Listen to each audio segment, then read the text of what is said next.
Weereens baie welkom en baie dankie dat jy ingeskakel het. Ek gesels in 'n reeks oor die spreek in ander tale en wat 'n omstrede en baie kontroversiële onderwerp is dit nie. Daar's baie debatte en baie onmin en vyandskap in baie kerke juis oor hierdie onderwerp, oor hierdie gawe en ons moet dit net reg verstaan.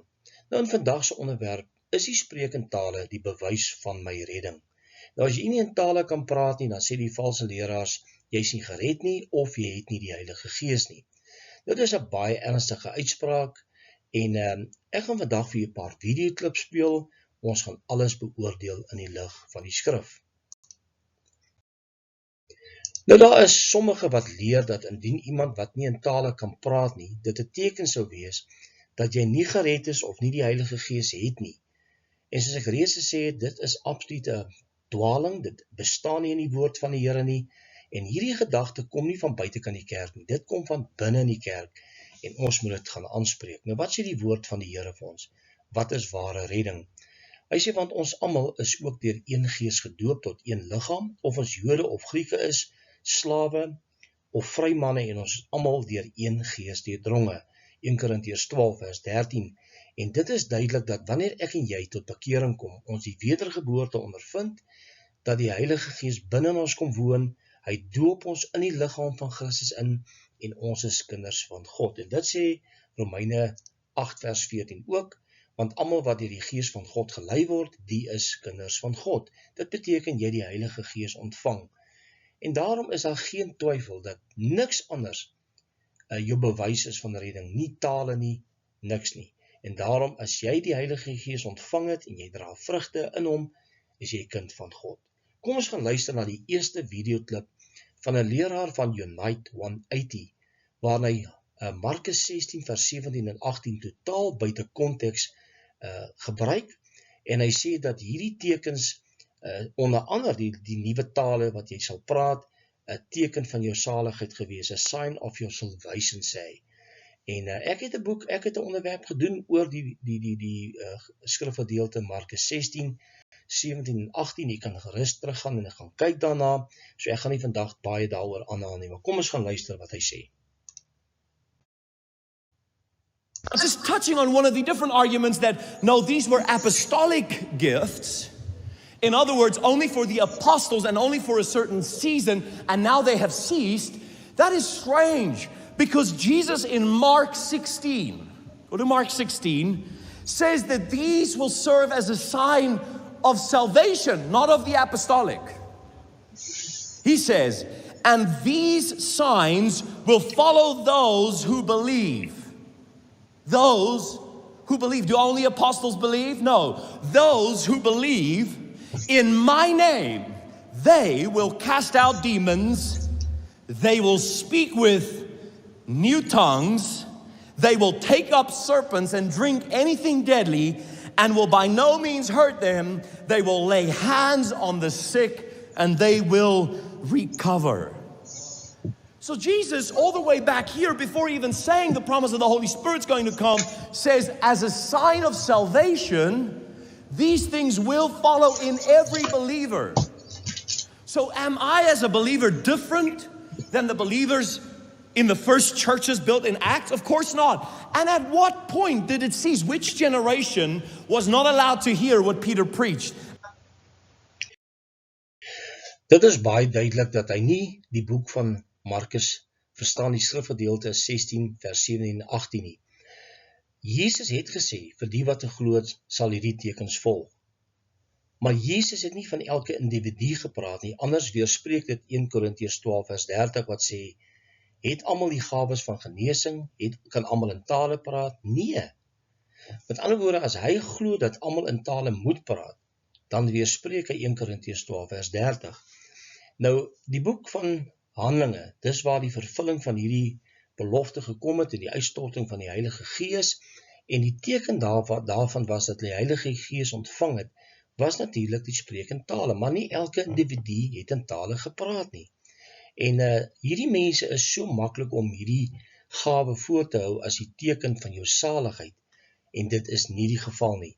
Nou hy verwys na Markus 16, 17 en 18, en hy sê dat hierdie 'n teken is van jou redding. a sign of your salvation. Dit is nie die konteks van hierdie skrifgedeelte nie. Nou die skrif is duidelik dat nie alle gelowiges in tale kan praat nie. Wat van die ander tekens? Slange opneem, iets dodeliks drink en so meer. Nou wanneer jy met hulle praat oor hierdie skrifgedeelte, dan vermy hulle dit so gou en so ver as moontlik. Hulle glo dat die talespraak is dit wat van Jesus gepraat het, en dit is die maklikste gawe wat jy kan fake, is die talespraak. Nou, hulle kan nie slange opneem nie, hulle kan nie iets dodeliks drink nie, want vra vir hulle om dit te doen, en hulle kan dit nie doen nie. So vir elke gelowige wat Jesus dan praat in Markus 16, moet dit tog mos hierdie goed insluit. Nou, hoekom kan hulle dit nie doen nie? Jy sien, Jesus het met 'n groter groep mense gepraat. Daar sal mense wees, gelowiges, wat in tale gaan praat. Daar gaan mense wees wat dit uitlê. Daar gaan mense wees wat hand op die siekes gaan lê. Dis nie elke individu nie, en dit is hoekom 1 Korintiërs 12 vers 30 so belangrik is. Hy sê, kan almal in tale praat? Het almal die gawe van gesondmaking? Nee. En dit is baie, baie duidelik. So hy haal die skrifgedeelte uit konteks uit om die talespraak te kan promoveer. Kom ons gaan luister na nog 'n video van 'n leraar wat nou eintlik praat oor die mense wat tog leer, as jy nie in tale praat nie, is jy nie gered nie, en die dwaling daagter. If there's something out there that is not of God, and we keep trying to get it, I've been in churches that say, you have to have this gift. If you don't, you're not even a Christian, because it's the gift, not a gift, but the Bible says that it's a gift. And some churches say that the gift of tongues is the gift, and if you don't have it, you're not even saved. And so they'll go as far as to say, just keep trying, and it'll flow out. And so if you're being guided by someone else to get this mysterious language, and you're trying, something might come out of you, especially if that church is teaching false doctrines and there's already a false spirit in that church. Nou ja, dit is baie waar wat hy sê. Daar is baie valse leringe van hierdie kerke, en hierdie mense verstaan nie die oorgangsfase van die boek van Handelinge nie. Die boek Handelinge is 'n oorgangsfase. Die Heilige Gees is uitgestort, vir die eerste keer kom woon die Heilige Gees binne in mense. En daai teken, die talespraak, was 'n teken dat hulle die Heilige Gees ontvang het. Hoekom? Want die volk Israel het Jesus verwerp, en dit sal die teken wees dat die Heilige Gees ontvang is. En dit het afgehandel, as die boek Handelinge afgehandel is, lees ons nêrens weer in die Nuwe Testament dat dit oor en oor plase vind het nie. En dis baie belangrik. Dit is nie preskriptief nie, dis deskriptief.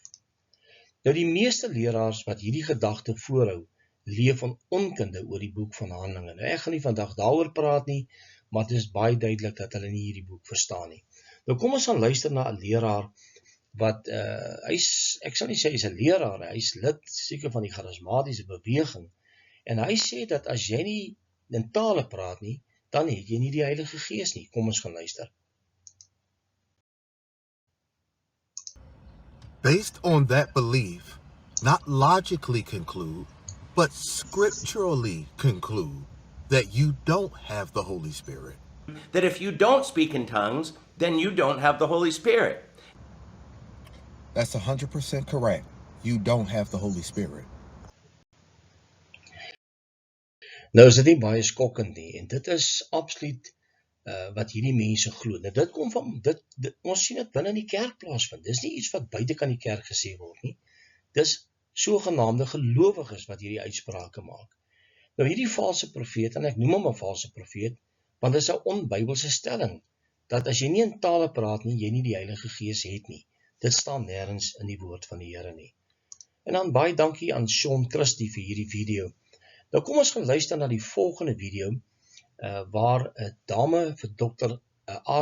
E vra, juis oor mense wat, natuurlik is iemand wat ingebel het, en gevra het, maar as ek nie in tale praat nie, het ek die Heilige Gees, is ek regtig gered? En kom ons gaan luister wat sy sê, en dan gaan ons daaroor gesels. I have been attending a church with my family for several years now, and they teach that you are not truly saved unless you have been baptized by the Holy Spirit with the evidence of speaking in tongues. I was raised in a church and have been a member of multiple denominations and haven't heard this before. I don't doubt my salvation, having the foundation I have, but I do struggle with inviting unbelieving friends to the church when I disagree with this belief and my family doesn't understand why. I attend my church out of respect and obligation to my family, and because we do have friends we adore there, and I drink up all your sermons, teachings, and series, and I'm also enjoying Warren Wiersbe's Books of the Bible series, great series, but I'm Yes. also wondering if that's enough, or should I consider finding a church home elsewhere?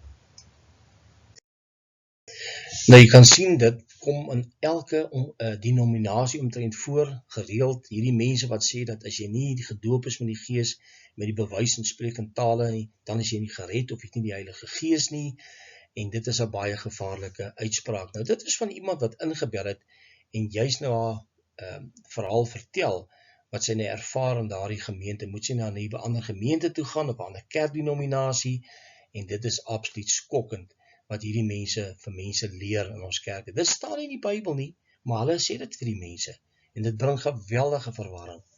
Nou, ek gaan vir julle gou iets lees, van iemand wat nou in die hel was, en hy het nou gesien pastore daar, wat nou nie glo in die spreek in tale nie, en so meer. Kom ons gaan lees. Ek het selfs pastore, evangeliste, gelowiges en sendinge gesien. Hulle is almal vir verskillende redes daar. Dis nou in die hel, dis die boodskap uit die hel uit hierdie. En ek het 'n pastoor gesien, wat nooit geglo het in die krag van die Heilige Gees, praat in tale, genesings, of die doop van die Heilige Gees nie.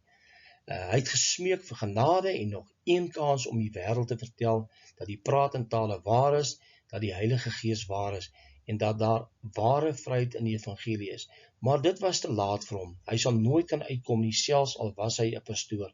Sy kans om te bely was slegs op aarde moontlik. Nou, hierdie is vir my die grootste klomp nonsens. Die Bybel leer nêrens dat wanneer jy glo in tale of nie glo in tale nie, dat dit 'n salvation issue sal wees nie. Met ander woorde, as ek nou glo in tale of ek nie glo in tale nie, dit maak nie dat ek nou verlore is nie.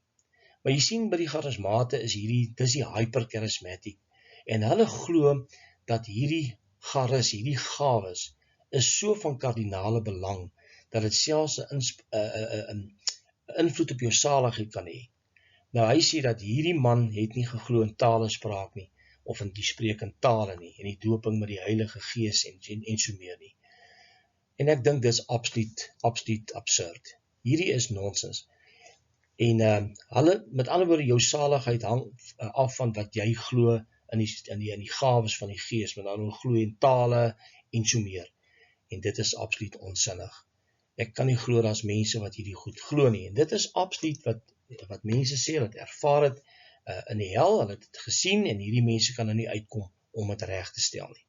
Nou, kom ons gaan terug na die vraag wat iemand gevra het, moet ek na 'n gemeente toe gaan, het dit iets met my saligheid te doen as ek in tale praat nie?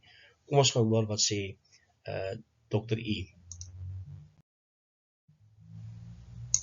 But we can start. I think it'd be good. Let's start with the primer of, 1, are you not truly saved unless you've been baptized by the Holy Spirit? So the first part of his question is correct. When we're saved, we are baptized by the Holy Spirit at the moment we trust in Christ and Christ alone for our salvation.